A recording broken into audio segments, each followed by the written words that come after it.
How's it going, everyone, and welcome to this video. This one is going to be basically game 2 of my over the board tournament in Oahu. First game was against Luna. The second game was against the top seed of the adult section. His name is Chris. Super nice guy. It's someone that I've seen at multiple tournaments that I've played in Oahu, and we've just never had the chance to play against each other yet.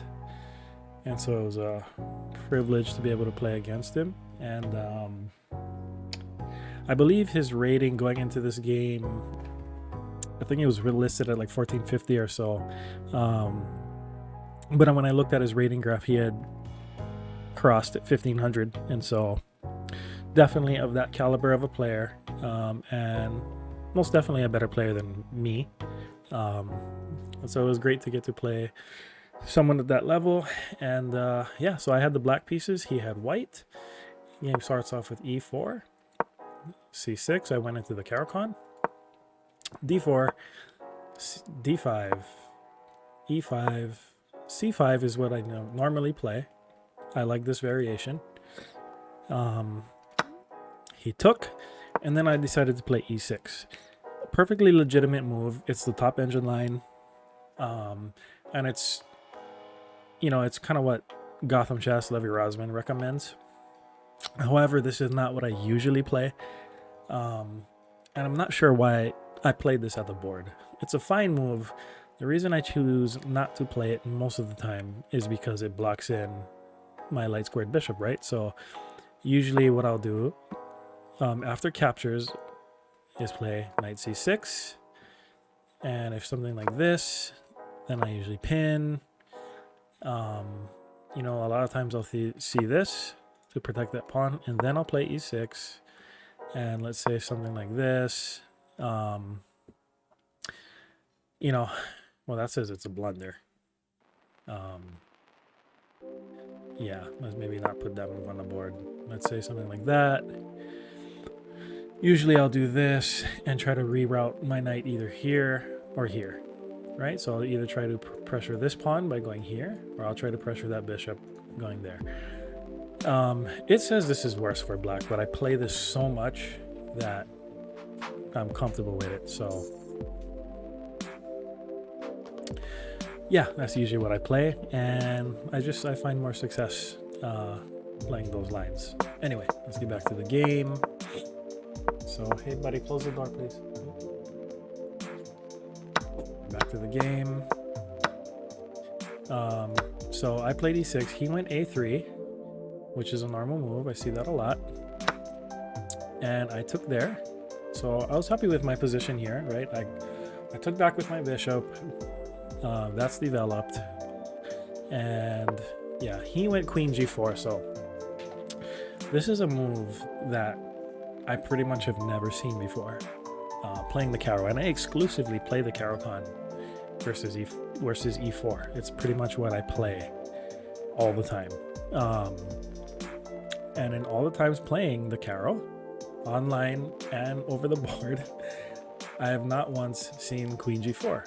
It's a completely fine move. It's a legitimate move. I think the engine line gives it it's the second move, or let's see.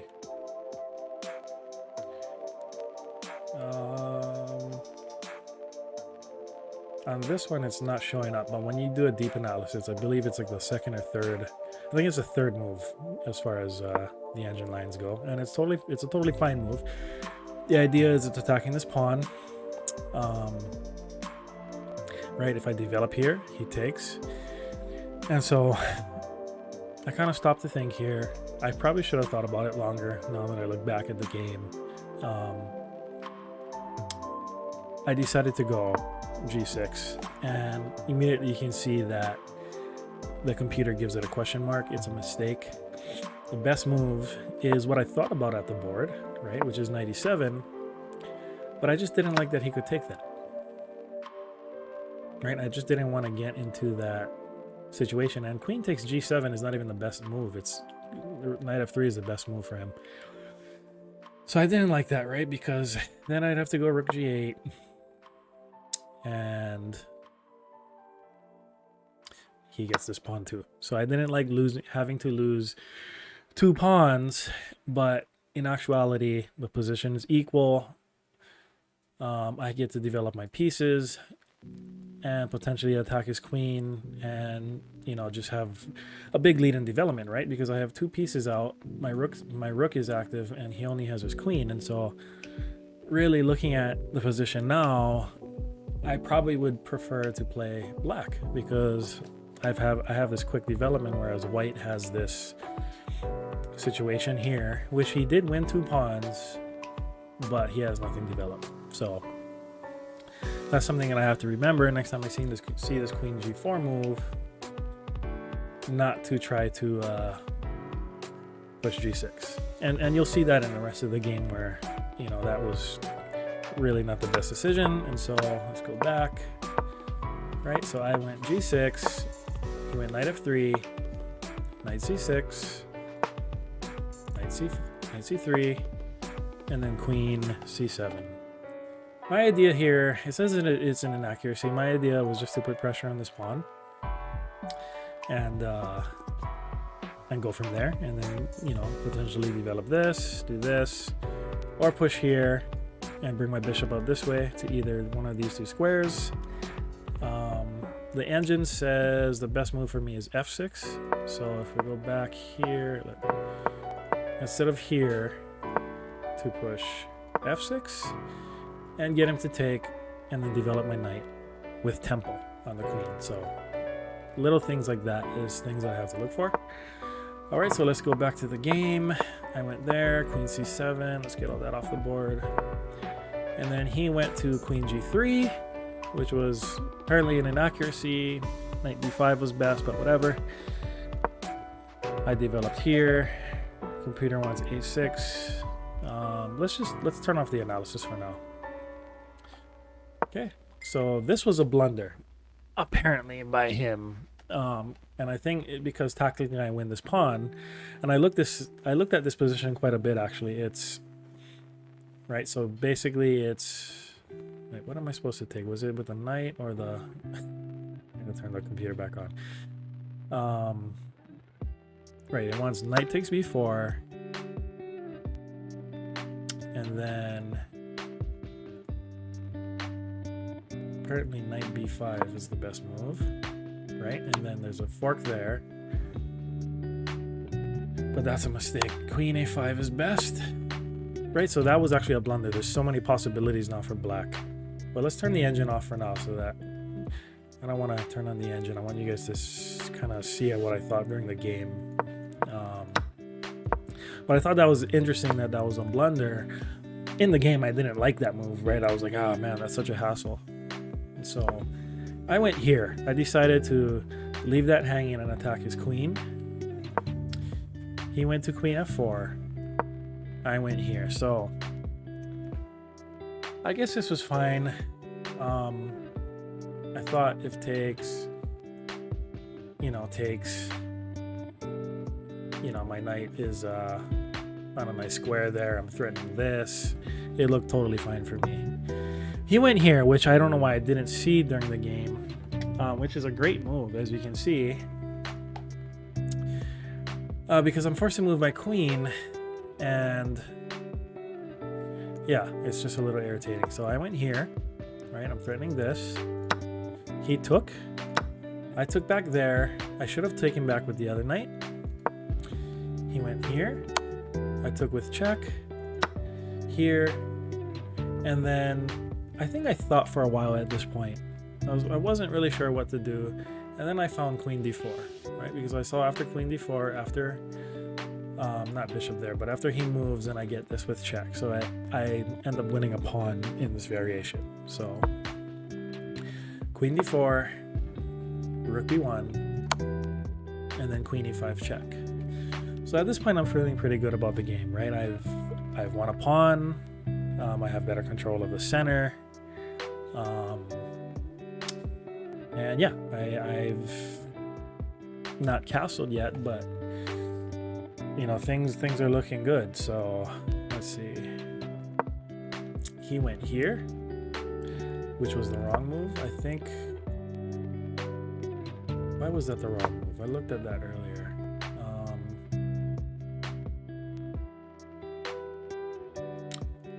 I forgot exactly. I won't turn the engine on again though. Yeah.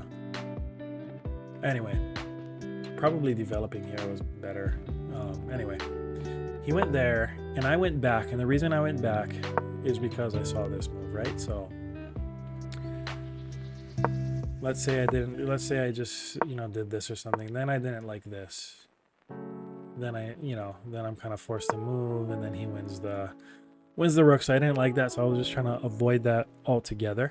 But we talked about this after the game in the post-mortem. Instead of going queen d6, probably should have just castled, because now if there, you know, I just move, my king's safer, and life goes on. I guess, you know, I did see this during the game, but I just didn't like the scope of his bishop here, right? It seems, the bishop just seems so strong on this diagonal. I didn't want to risk him taking this knight and potentially, you know, getting his queen into f6 or h6 and threatening mate. And so I just definitely did not like that, which is why I chose to move my queen away instead and not castle. And so that's what I did. But anyway, I did that. He went here, which actually surprised me, right? Because he's pushing all these pawns on both his queen side and his king side, and he's also not yet castled. And so all these pawn pushes are kind of throwing me off. You know, he's playing pretty aggressive, and as you can see, it was the right move. So I went here, which was a blunder because of queen f6, which forks my knight and rook. So up to this point, I was pretty much in the game. I was doing fine, and if had I not moved there, the game would have continued, and who knows what would have happened. So this was basically the turning point in the game. Yeah, so let's see what the better move was. He definitely went there to get my knight out of the way. He probably knew I was going to go there, which forks that, right? So I probably should have just dropped back. That was probably the better move. So yeah, I didn't do that though. So I went there, he forked me, I moved my rook, and he took my knight. And I kind of, you know, at this point psychologically, I was like, well, that's kind of it for this game. You know, and I kind of just fell apart at this point. I didn't really play the right moves. I just resigned myself, basically. So I went here, just tried to develop my bishop off its square. He went there, attacking my queen. I went back. Rook e8. He made the best moves in this next few moves. Like, he did really well. I went there, not wanting him to win that pawn after I moved my rook. I really wanted to move my rook to c8. He went rook c3. Rook c8. Bishop a6. Bishop c6. Queen e5. And then queen d8, which was another mistake. Yeah, I just, at this point, I just didn't really know what to do, you know, because I'm squeezed so tightly in this position, and I have very, very little moves. You know, now that I look at the position again, I probably should have just pushed this pawn, right, and tried to get the queen out of there. So let's look at that. Let's say I went there. Is it gonna show up? Let me turn on the engine really quick to see what it gives. Yeah, that was the best move, and that's what I looked at after the game when I analyzed it later. I probably should have pushed there because he can't take here. You know, he can't go on any of these squares. He has to move back to most likely e2. So let's turn the analysis off. So I don't know why I didn't see that. That's kind of an obvious move as well. But anyway, I went to queen d8. And he took there. You know, I can't take back because of the check here.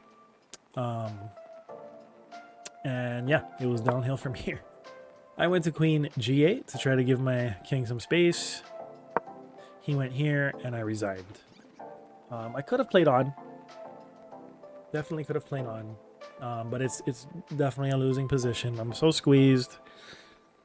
It's really hard for me to make moves where it's easy for white to make moves. He's just gonna be able to attack really easy and really simply as well. And so I don't know what much to say about this. I thought I was gonna do this big analysis video, but basically I just have to get better with my vision. I have to look out for my opponent's tactics. Like a lot of people, I pay a lot of attention to my own possible moves, and you know, back here this seems like such an easy thing, right? Moving here, he has this, but it's really not, you know. That's not a, maybe it seemed natural from his side, but it didn't seem natural to me for his queen to come down onto my side of the board. And so yeah, I mean, I was probably totally fine up until that point. So let's see what the analysis again says, right? It's a little bit of an advantage for white. Well, a big advantage, but still, it's not like I'm automatically losing. I'm still kind of in the game. Okay, so let's go back here. So key takeaways from this game was Queen G4, obviously, right? That was the move that basically took me out of my prep and threw me off. And yeah, I don't know if that's something that he plays all the time versus the Caro-Kann or versus this particular variation that I play. But it's a good move, and it's something that I need to look at, right? And it's actually not that great of a move if you know how to play against it, because the correct move is just here, right? And even if he takes here, he takes there, then I get all this development, right? All my pieces get to come out. I have this. I have all kinds of threats. So it's not actually very easy to play with white, and I know he's gonna watch this video too, so I'm probably helping him out. You know, that's something that he can look at later. But in any case, it was a good game. It was a good learning experience. I hope to play him again. And yeah, he's a really nice guy. Big shout out to him. You know, I know he's checked out my channel. He's checked out my last recap video. Yeah, all in all, it was a fun tournament. I did, you know, pretty well. I'm happy with my performance. I won my first game, lost this one to the top seed, and in the next game I played the guy that he lost to in his first round, and I had a draw with him, and I'll go over that recap in the next video. So I'm playing, you know, sometimes I play at a higher level than what I really am, and then sometimes I play down, like in this game. And so I think the way to get past, you know, the 1300 level that I'm playing is being able to play more consistent, which means getting tactically stronger, having better board vision, and of course seeing what my opponent's plans are and not just paying attention to my own, right? So yeah, all in all, it was a good game, and thank you to Chris. You know, maybe after you watch this video, if there was anything I missed, let me know. I did look at it as deeply as I could. It just was hard to analyze it after this point, right? After this, because I kind of just fell apart after this point in the game. Like, basically mentally I was out of the game at this point, because I knew that I was losing, and I willed myself to lose, basically. Not that you weren't winning, Chris was totally winning this game, but it's just, yeah, I've got to be a little bit better in that sense psychologically, and just continue to fight on and look for the best moves. So yeah, thanks everybody for watching, and I'll try to work on that next recap as soon as possible. All right, see you guys on that next video.